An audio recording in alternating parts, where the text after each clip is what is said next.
O que é tifo?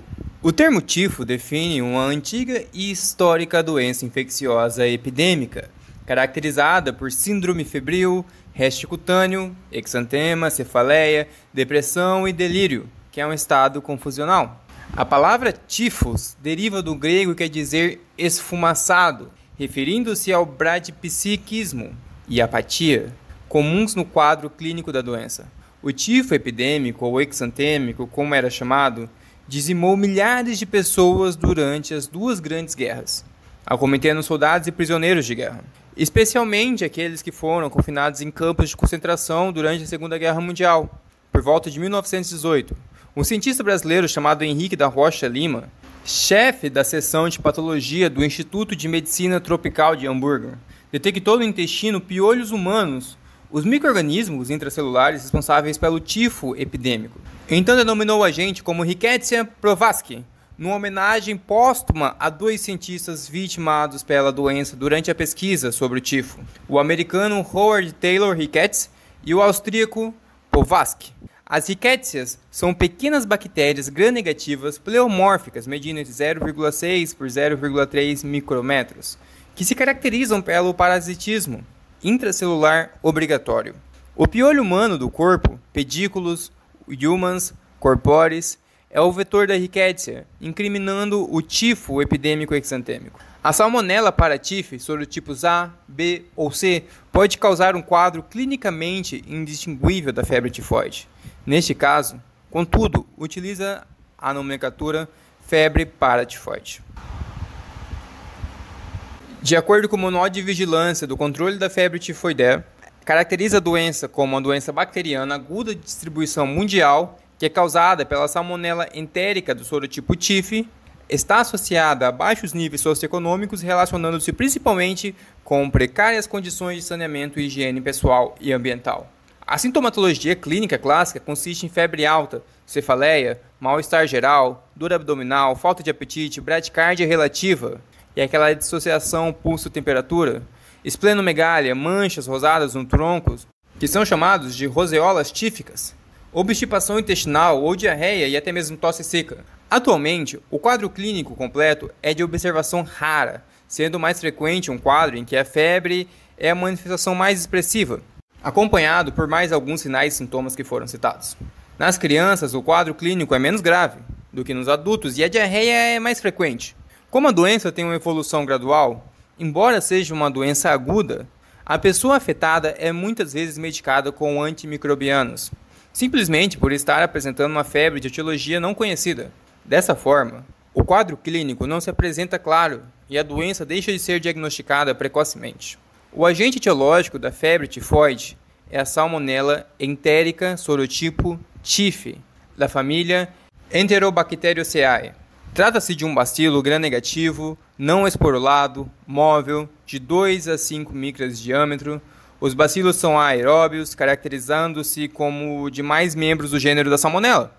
A doença não apresenta alterações cíclicas ou de sazonalidade que tenham importância na prática. Não existe uma distribuição geográfica especial. A ocorrência da doença está diretamente relacionada às condições de saneamento existentes e aos hábitos individuais. Estão mais sujeitas à infecção as pessoas que habitam ou trabalham em ambientes com precárias condições de saneamento. A doença comete com maior frequência a faixa etária entre 15 e 45 anos de idade, em áreas endêmicas. A taxa de ataque diminui com a idade. São possíveis duas formas de transmissão de febre tifoide. A direta, que é causada pelo contato direto com as mãos do doente ou o portador. E a indireta, que tem uma estreita relação com a água, sua distribuição e utilização e os alimentos, que podem ser contaminados com fezes ou urina de doente ou portador. A contaminação dos alimentos é verificada, geralmente, pela manipulação feita por portadores ou oligossintomáticos, sendo a febre tifoide conhecida, por isso, como a doença das mãos sujas. Os legumes irrigados com água contaminada, produtos do mar mal cozidos ou crus, como moluscos ou crustáceos, leites e derivados que não foram pasteurizados, produtos congelados e enlatados podem veicular salmonelas. Raramente, as moscas participam das transmissões. O congelamento não destrói a bactéria. Sorvetes, por exemplo, podem estar veiculados a transmissão em leites não pasteurizados. Todavia, só uma grande concentração de bactérias é que determinará a possibilidade da infecção. Por isso, não se costuma verificar surtos de febre tifoide após enchentes, quando provavelmente há maior diluição de bactérias no meio hídrico, com menor possibilidade de ingestão de salmonelas em número suficiente para causar a doença. O período de incubação depende da dose infectante, comumente de 3 semanas, 2 semanas em média. A transmissibilidade se mantém enquanto existirem bacilos sendo eliminados nas fezes ou na urina, o que ocorre, geralmente, desde a primeira semana da doença até o fim da convalescência. A transmissão, após essa fase, dá-se por períodos variáveis, dependendo de cada situação. Sabe-se que cerca de 10% dos doentes continuam eliminando bacilos até 3 meses depois do início da doença. Após a ingestão da salmonela entérica sorotipo TIF, ocorre a penetração na mucosa do intestino delgado, invasão dos fagócitos mononucleares das placas ileais de Preyer e glândulos linfáticos mesentéricos. Há que se considerar que doentes com acloridria ou hipocloridria têm diminuída proteção conferida pela acidez gástrica, estando assim mais suscetíveis a essa infecção. Decorrido um período de incubação de 7 a 21 dias, ocorre a disseminação hematogênica para o sistema retículo endotelial, fígado, baço e medula óssea, onde as salmonelas penetram nas células isocitárias. A febre e os calafrios refletem a bacteremia desde o início. A colonização da vesícula biliar propicia a eliminação de salmonelas a partir da 3ª semana de doença. Há uma reação inflamatória em todos os locais onde existe a proliferação bacteriana no interior dos macrófagos. A febre e outros sintomas sistêmicos parecem ser derivados da liberação de pirogênios endógenos, como interleucina 1, por exemplo, pelos macrófagos infectados, o que modifica o conceito anterior de que a patogenia da febre tifoide era basicamente relacionada à endotoxina da bactéria. A hiperplasia das placas de Preyer, com acometimento da mucosa subjacente, como ulcerações, é responsável pelas manifestações intestinais, como dor abdominal, diarreia, sangramento ou perfuração intestinal. No período invasivo ou período inicial, após um período de incubação de 7 a 21 dias, sintomas inespecíficos como febre, calafrios, cefaleia, astenia e tosse seca vão aumentando de intensidade progressivamente, acarretando febre alta, prostração e calafrios, mais constantes ao início da primeira semana. Nessa fase, a hemocultura geralmente é positiva, sendo o principal exame complementar para a confirmação laboratorial do diagnóstico. Na 2ª semana de doença, a febre atinge um platô e se faz acompanhar de astenia intensa, ou mesmo um topor. O nível de consciência pode se alterar. Lá na mucosa dos pilares anteriores da boca, podem aparecer pequenas ulcerações de 5 a 8 milímetros de diâmetro, são chamadas de úlcera de Daguet. Sendo essas ocorrências mais raras, pode-se observar a presença da dissociação pulso-temperatura, frequência de pulso normal em presença de febre elevada, hepatosplenomegalia, dor abdominal difusa ou localizada em quadrante inferior direito. Poderá haver diarreia, sobretudo em crianças, sendo frequente, entretanto, a constipação intestinal. Em alguns doentes, nota-se o surgimento de exantema em ombros, tórax e abdômen, raramente envolvendo os membros. São máculas ou lesões papuloeritomatosas com cerca de 1 a 5 mm de diâmetro, que desaparecem à vitopressão. São as roseolas tíficas. Tais lesões são mais facilmente visíveis em pessoas de pele clara, podendo passar despercebidas em pessoas de pele mais escuras. Pode haver hipotensão e outras complicações temíveis, como enterorrágia e perfuração intestinal. Na fase, a cropocultura é o principal exame de laboratório para a confirmação do diagnóstico, e a reação de Vidal poderá evidenciar a produção de anticorpos. No período de declínio, nos casos de evolução favorável, observa-se durante e após a 4ª semana da doença uma melhora gradual dos sintomas e o desaparecimento da febre. Entretanto, deve-se estar atento às complicações como trombose femoral, abscesso ósseo e recorrência da doença. No período de convalescença, nessa fase, o doente mostra-se emagrecido e extremamente fraco, adinâmico, podendo haver descamação da pele e queda de cabelos. Os períodos citados são considerados atualmente como divisões artificiais ou acadêmicas, Graças a várias formas de apresentação entre os doentes e a ausência, na prática clínica, de limites bem definidos, como o período e outro, assim como pelo uso precoce ou mesmo indiscriminado de antimicrobianos.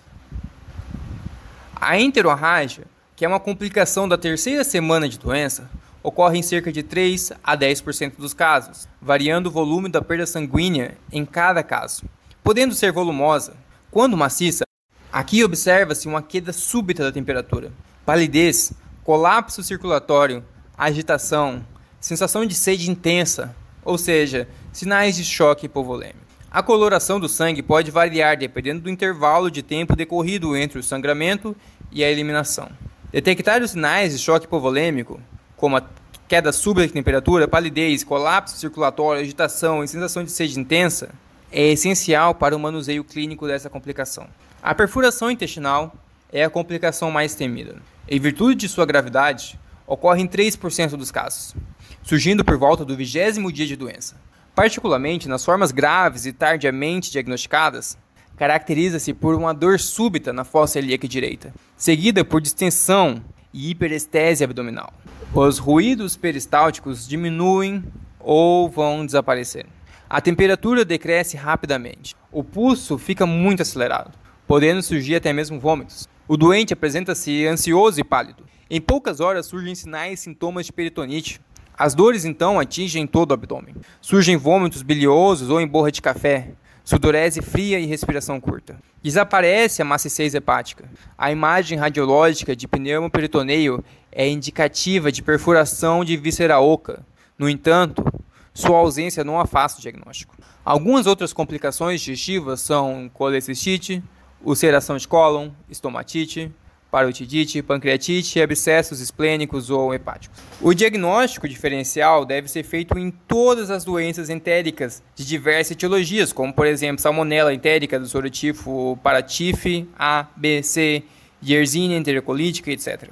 Devido ao quadro clínico inespecífico, as doenças como pneumonia, meningoencefalite, colecistite aguda, peritonite bacteriana, mononucleose, abscesso hepático, febre reumática, doença de Hodgkin, malária, toxoplasmose, endocardite bacteriana devem ser consideradas como parte do diagnóstico diferencial, e ainda há várias outras. O diagnóstico diferencial do laboratório da febre tifoide baseia-se primordialmente no isolamento e na identificação do agente etiológico. Nas diferentes fases clínicas, a partir do sangue pela hemocultura, fezes pela coprocultura e o aspirado medular pela mielocultura e também pela urina, na urocultura. A hemocultura apresenta-se de maior positividade nas 2 semanas iniciais da doença, 75% dos casos. Aqui o sangue deve ser colhido de preferencialmente antes que o paciente tenha tomado antibiótico, por punção venosa. Deve ser coletado 3 a 5 ml de sangue em crianças ou 10 ml em adultos, que em seguida deve transferir para um frasco contendo meio de cultura, um caldo biliado. Recomenda-se a coleta de 2 a 3 amostras nas 2 semanas iniciais da doença. Não é recomendado a refrigeração após a introdução do sangue no meio de cultura. O sangue também poderá ser coletado e transportado ao laboratório em tubos ou frascos sem anticoagulante e a temperatura ambiente por 48 ou 96 horas, sob refrigeração de 4 a 8 graus. A cropocultura, na pesquisa da salmonela entérica sorotipo TIF nas fezes, está indicada a partir da 2ª até a 5ª semana de doença, com intervalo de 3 dias cada uma. Quanto à mielocultura, é um exame mais sensível. Possui 90% de sensibilidade. Tem também uma vantagem de apresentar positivo mesmo na vigência de antibiótico terapia. Mas as desvantagens são o desconforto para o paciente e a necessidade de pessoal médico com treinamento específico para o procedimento de punção medular. Apesar de sua grande sensibilidade, a dificuldade nessa operação limita a ampla disseminação de seu uso no país. A urocultura, como um diagnóstico limitado, com positividade máxima na 3ª semana de doença, aqui deve coletar de 50 a 100 ml de urina na fase de convalescença, em frascos estéreis para a urina, e a análise é bem imediata. A reação de Vidal, embora ainda muito utilizada no nosso meio, é passível de inúmeras críticas quanto à sua padronização, devido aos diferentes resultados que podem ser encontrados dependendo das cepas de salmonelas envolvidas e possível interferência da vacinação prévia. Atualmente, não é indicada para fins de vigilância epidemiológica, já que não é suficiente para confirmar ou descartar um caso, pelo risco de ocorrerem resultados falsos positivos. É importante ressaltar que há várias técnicas de pesquisa atualmente para tornar o diagnóstico mais rápido, fácil e preciso. A reação de fixação de superfície contra a imunoeletroforese, enzimas como ELISA e reação de cadeia de polimerase, que é o PCR, são algumas dessas técnicas. Nenhuma encontra-se ainda amplamente disponível. O tratamento é quase sempre ambulatorial, reservando-se o internamento para os casos de maior gravidade. Normalmente se usa clorofenicol, ainda que é considerada droga de primeira escolha. Em adultos, usa-se de 50 mg quilo dia, dividido em 4 doses tomadas a cada 6 horas, até a dose máxima de 4 gramas por dia. Em crianças, 50 mg quilo dia, dividido em 4 tomas a cada 6 horas, até a dose máxima de 3 gramas dia. Lembrando que qualquer dica de tratamento citada aqui é apenas para fim de estudos. Nenhum comentário meu, mais nada nesse conteúdo, substitui o conselho de um médico ou de um profissional de saúde. A possibilidade de toxicidade medular, a qual pode manifestar sob a forma de anemia, ou seja, uma dose dependente, ou mesmo anemia plásica, numa reação idiosincrática, é rara. As doses serão administradas preferencialmente por via oral e deverão ser reduzidas para 2 gramas dia em adultos e 30 mg quilo dia em crianças. Quando os doentes se tornam afebris, o que deverá ocorrer até o 5º dia de tratamento, mantido por 15 dias após o último dia de febre, fazendo um máximo de 21 dias. Nos doentes com impossibilidade de administração por via oral, será utilizado a via parenteral. Quando a resistência ao clorofenicol, aí pode considerar o uso de ampicilina, sulfametoxazol, trimetopina, amoxicilina e quinolona.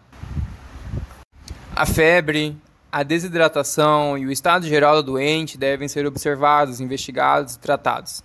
Não devem ser usados medicamentos subestipantes ou laxantes. São recomendados repouso e dieta, conforme a aceitação do doente, evitando-se alimentos hiperlipídicos ou hipercalóricos. Nos casos graves, deve haver vigilância constante e acesso venoso disponível, visando o tratamento adequado de desequilíbrios hidrossalínicos e calóricos. O controle da curva térmica é um importante parâmetro clínico de melhora do doente e uma referência para o tempo de tratamento. Manter cuidados de higiene também é bem importante.